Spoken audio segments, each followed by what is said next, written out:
Everything you need to know about the Vigo Dem Party. So sit back, relax, and watch from anywhere.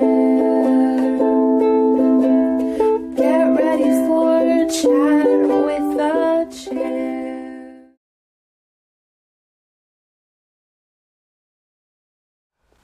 Historically, I don't know how many medical doctors we can count to be in the ranks of the Democratic Party, particularly those that are in the trenches working as committee person or vice committee person or working on committees. But Randy Stevens, of course, fit that mold.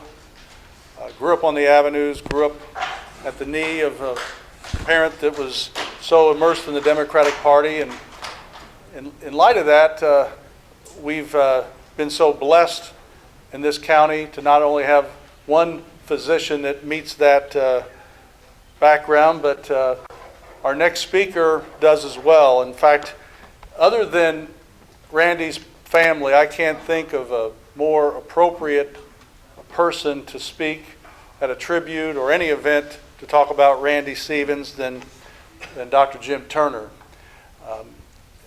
Dr. Stevens and Dr. Turner, it was kind of like Batman and Robin, peanut butter and jelly, that whatever it was, that when you saw one, you saw the other. And they always were such a wealth of information. And again, the way that when you would be with them and around them, how they interacted with other people. Again, with all due respect to some of the distinguished members of our medical profession, they seem to be able to really just connect and relate to people from all walks of life and continue. Of course, Randy did up to his passing, and Dr. Turner, of course, continues to do that. But again, I know that how much Stevens thought of Dr. Turner, and Dr. Turner himself comes from such a distinguished political Democratic background and has continued after we've gotten him out of the state of Illinois to bring that over to Indiana. And although he still favors that Illini orange, he has become such an integral part of our community and our party. And again, I can't thank him enough for all that he's done to help us in so many different ways. But I'm delighted that he's been able to join us this evening and to pay tribute to, I know, one of his dearest friends and a person that, again, held him in such high regard. But I'd like to introduce Dr. Jim Turner.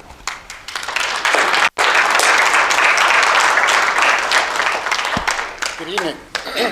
Can everyone hear me okay? Randy and I first met each other in June of 1987, where I just finished my internship here at Union Hospital, and Randy came in a class behind me. I'm going to kind of try to divide Randy's life somewhat into three separate pillars of what his careers were like. The first might be public service. Another pillar of his life would be education. And maybe the third pillar that he stood on was leadership. When you look at public service, the first thing you think about with Randy was when he served as a combat medic in Vietnam and out of high school. And obviously a difficult a year for him in Vietnam. But near the end of his career there, he began to take care of soldiers who had become addicted to heroin. And it affected him deeply. And so when he came back to the U.S., trained medically, that was always one of the most important things that he wanted to try to help people with. Following his career in the military, some of you may know, but the physician assistant program was actually a program that started for military medics. Military medics and corpsmen really had nowhere to go into civilian life. And at the same time, there was a shortage of physicians. And that's where the physician assistant program developed. And what they decided to do, even though you had a lot of practical skills, you needed some more book learning. And so PA program, you went back to college, and Randy went to Duke University. And for those of you that were around Randy much, every spring he'd bring out the old Duke hat when the Final Four got started, and we had to put up with the Duke stuff for several weeks. Us Big Ten guys didn't want to hear about it. But he wore his Duke hat proudly every spring. But Randy graduated from Duke University in one of the early PA programs, and then took a job at Hamilton Center, primarily working in mental health and addiction services. He continued to go back to school, and then was accepted to the IU School of Medicine, finished there, and then we got together as a residence. I was a year ahead of him in school, and residency at that time was different than it was today. There was no restriction on duty hours. We resided at the hospital. We joked we got our mail at the hospital. We worked every day, but every fourth day we worked 36-hour shifts. So you come in the morning, work all day, and then at night you were in charge of the hospital. You ran the codes, go to the ER, sew somebody up, maybe deliver a baby, admit someone to the hospital.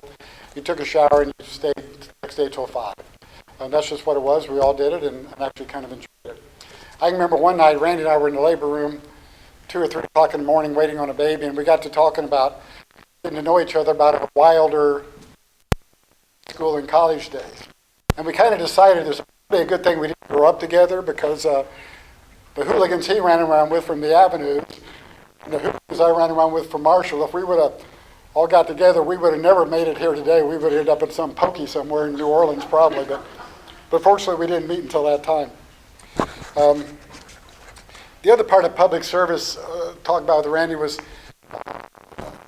Ann Clinic was started. Sister Connie developed a committee to look at how can we help the uninsured get medical and dental care in the Wabash Valley. And that was a nidus for St. Ann Clinic. And of course, Randy was made the chairman of that committee, and people got together and decided, what about the old school building at St. Anne's, 120-year-old Catholic grade school building? And he said that's where the clinic was going to start. I remember hearing about the clinic.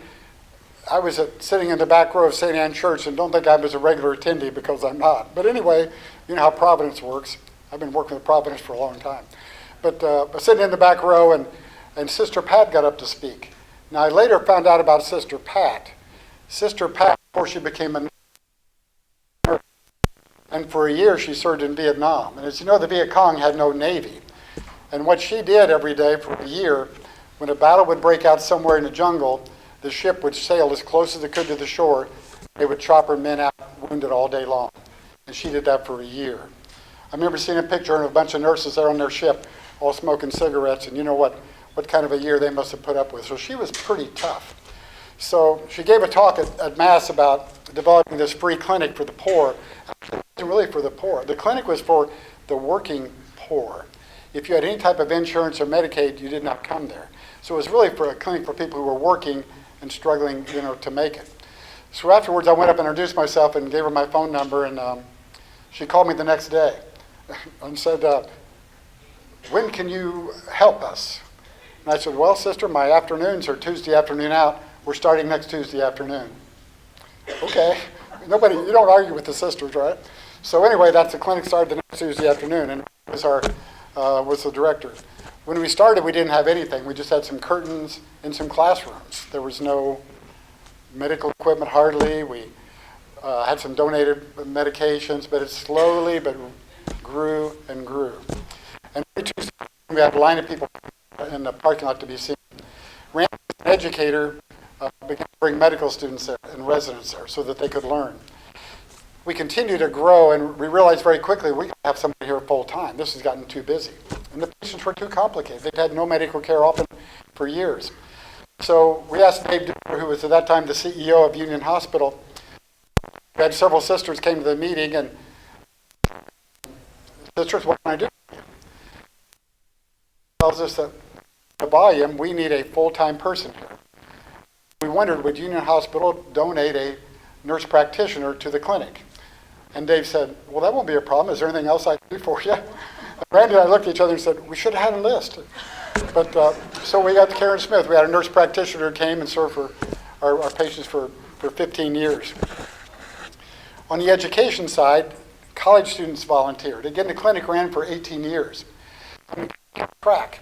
And over that 18-year period of time, we had 20 volunteers accepted to medical school. Do you know how difficult it is to get into medical school today? IU gets 7,000 applications for 350 spots. 30% have graduate degrees. we felt it was divine intervention that got you into medical school. And if they wanted to go to medical school and would come to me, I said, you need to go to St. Anne Clinic. And out of that group was the first medical student who is now graduated and is in residency, who is a Sister of Providence. The first Sister of Providence physician since 1840.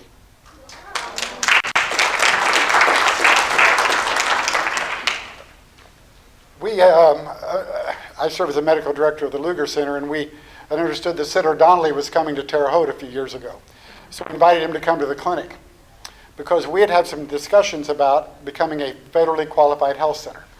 Actually, in Obamacare, one of the items in Obamacare was more money for these community health centers, federally qualified health centers.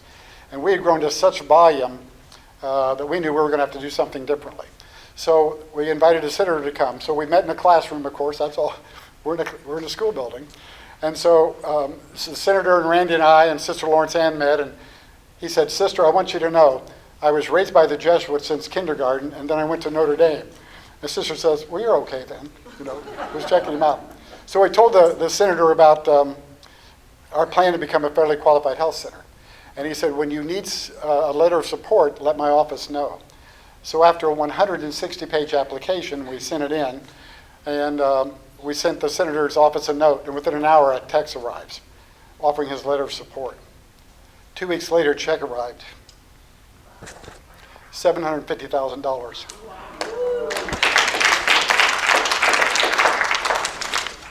And that's how it started.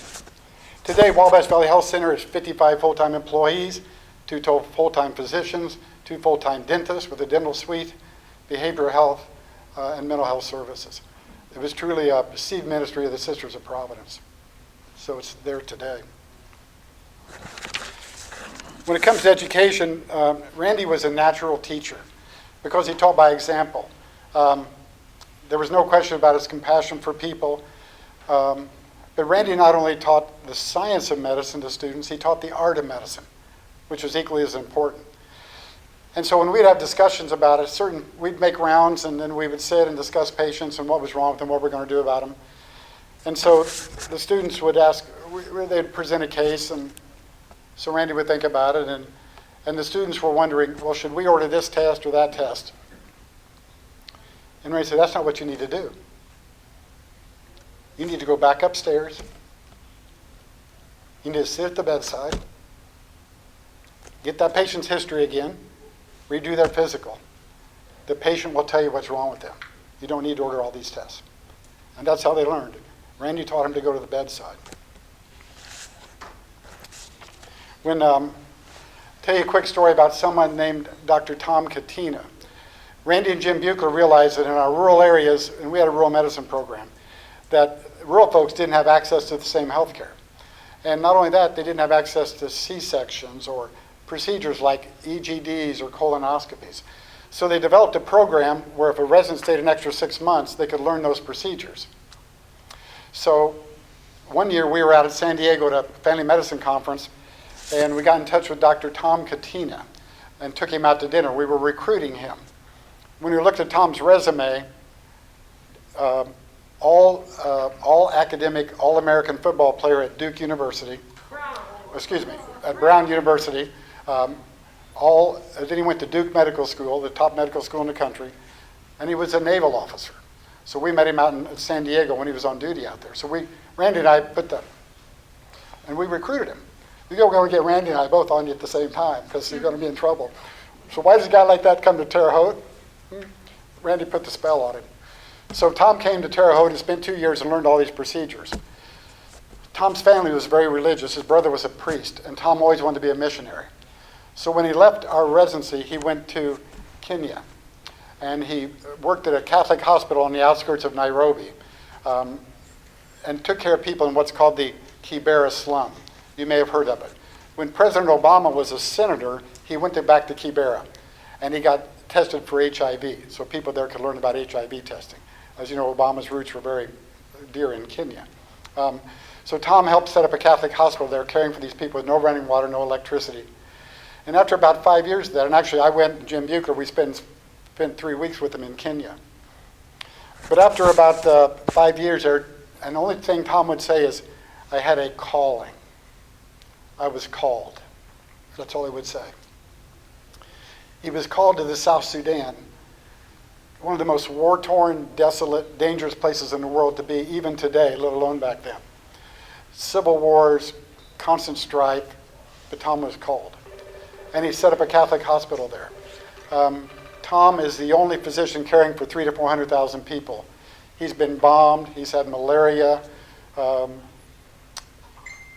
terrible challenges. He has no medical staff. Often their supplies get stolen. His anesthesiologist has a 4th grade education. Tom's there right now, probably doing a C-section on the equator at 100-degree temperature right now. 2 years ago, Tom was awarded the Aurora Award. It's an award for international medical service, $1 million award. Most people feel this award is secondary only through the Nobel Peace Prize. Our guy could win a Nobel Peace Prize. Randy trained this man. He developed a program that is helping people in the Sudan today. That's quite a legacy there. It's not just in Terre Haute.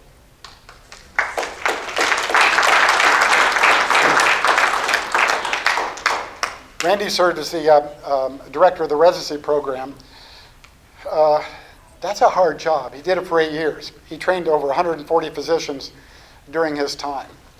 And it's for 3 years. So you have to take these young people and mold them into physicians ready to go out into practice. So again, you have to teach them the science and the art of medicine, but also help them because it's a very stressful time. They may be married, going through some changes. So Randy had to counsel them for the emotional needs because a resident could easily, at 3 o'clock in the morning, deliver a baby and be a big smile and get paged 10 minutes later running a code and the person dies right in front of them. And that challenge of what you have to do day in and day out can be very stressful. But Randy had a way of calming people and taking them through all that. He was an expert at doing that. And of his 144 students that went through the program, how many of them do you think passed their national board exams?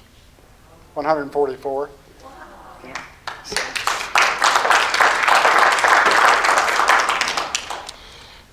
Because of Randy's background in addiction medicine from his military days, he was always involved in that and had many different jobs through Hamilton Centers. He was actually the director of their addictions program.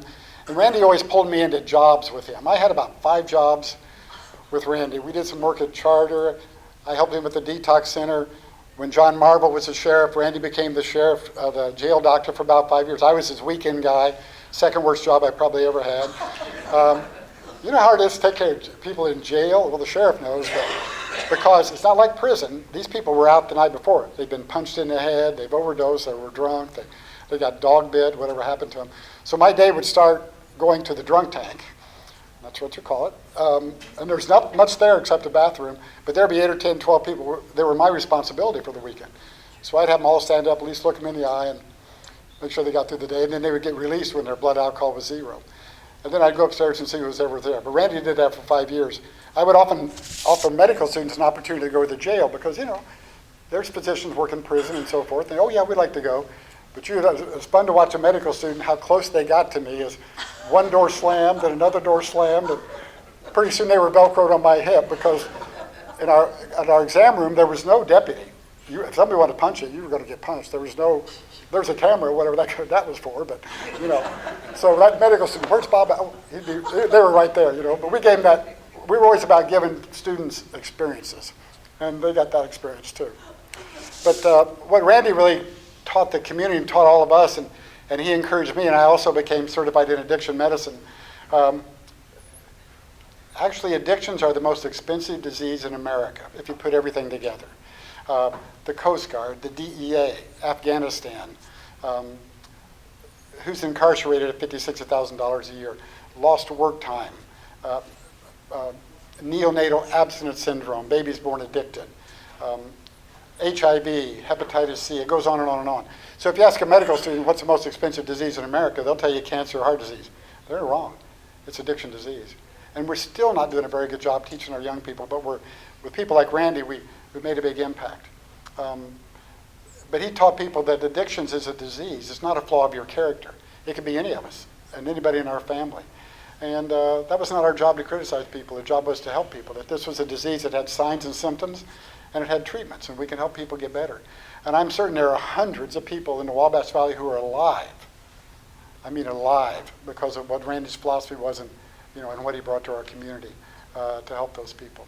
And the battle continues today, of course. We lost a great man, Dr. Randy Stevens, and more so if you were suffering from mental illness or addiction. He was a visionary and a pioneer in bringing treatment to those that needed it. He recognized that some of the inmates we have in jail are there because of those issues, and when they left there, they didn't sometimes get the treatment they needed to stay away and came back. He realized we needed to do for them when they got out, as well as do things for them in jail. And we've seen many people benefit from his vision and what he's done for our community to make available those services for those that need it, that are suffering addiction and mental health issues. I know, I'm a fellow veteran. I know Rick as well, but as a brother and a sister, I can't imagine your loss for someone that's done so much for all of us in our community. But I'm glad we're honoring him tonight. Again, it's just someone that it makes a big void in our community that will be hard to fill. Thank you.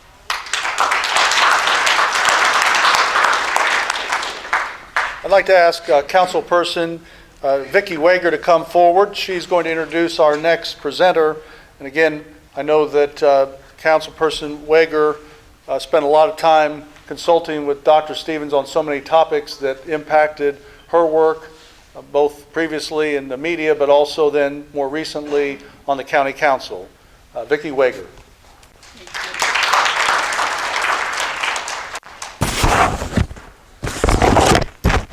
To the Stevens family, good to talk to you. I think everybody in this room had their lives touched by Randy. He was extraordinary. I'm trying to remember when the first time I met Randy Stevens. It was many, many years ago. I was writing a newspaper story about his years in Vietnam and his return to his hometown. I fell madly into friendship with him, just like everyone. He was a medical doctor, but he struck me as a country boy. And after I knew him many years and he had enjoyed numerous worldly experiences, I found he really was just a good old boy. He grew up on the avenues in a small town in western Indiana, and he never changed. And he cherished the things that Beth brought to his mind, the visions and memories of his hometown and his longtime friends. That was especially true of the music that he loved most. One of his favorite singers was Harry Chapin, whose lyrics spoke of the unforgettable hard realities of life. Randy Stevens never forgot those who suffered those hard realities, and he worked as long as he lived to make their lives better. Here to sing for you some of Randy's favorite lyrics is my favorite brother, David Wager.